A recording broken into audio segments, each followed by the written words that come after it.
सच्चाई की जीत। बहुत समय पहले की बात है। एक सुंदर राज्य था जिसका नाम था सत्यलोक।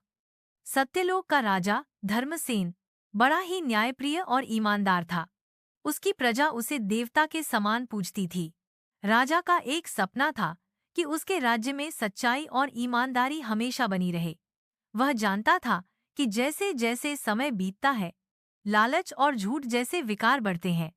इसलिए वह चाहता था कि आने वाला राजा भी उतना ही सच्चा और धर्मनिष्ठ हो। लेकिन राजा धर्मसेन का कोई पुत्र नहीं था। अब सवाल यह था कि उत्तराधिकारी कौन बनेगा। एक दिन राजा ने दरबार में घोषणा की, मैं अपने उत्तराधिकारी को स्वयं चुनूंगा। जो सच्चाई और ईमानदारी में सर्वोत्तम होगा, वही इस राज्य का अगला राजा बनेगा। राजा ने पूरे राज्य में संदेश भिजवाया, सभी युवाओं को राजमहल में बुलाया जाएगा। हर युवक को एक बीज दिया जाएगा, जिसे 1 वर्ष में सबसे सुंदर पौधा उगाने में सफलता मिलेगी। वही मेरा उत्तराधिकारी बनेगा। राज्य भर में उत्साह की लहर दौड़ गई। युवा अपने अपने घरों से दौड़े चले आए। हर किसी को राजा से एक एक बीज मिला। उनमें से एक युवक था आरव। वह गरीब था, लेकिन दिल का बहुत अच्छा और सच्चा था।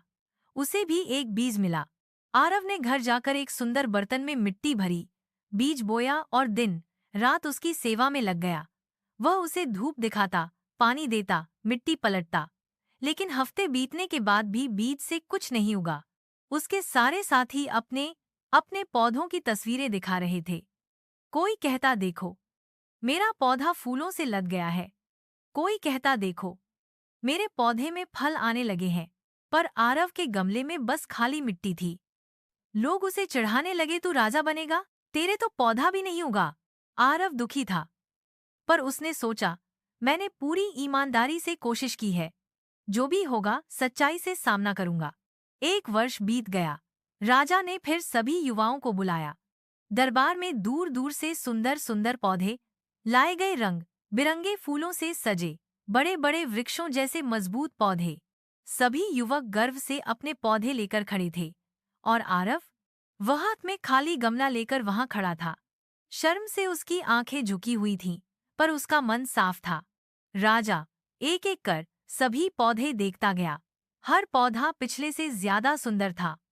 अंत में उसकी नजर आरव पर पड़ी, हाथ में खाली गमला लिए झुका हुआ आरव। सारे दरबारी हंस पड़े। महाराज, इसे देखिए, यह तो खाली गमला लेकर आया है। लेकिन राजा ने आरव को पास बुलाया और मुस्कुराते हुए कहा, बताओ पुत्र, तुम क्यों खाली गमला लेकर आए हो?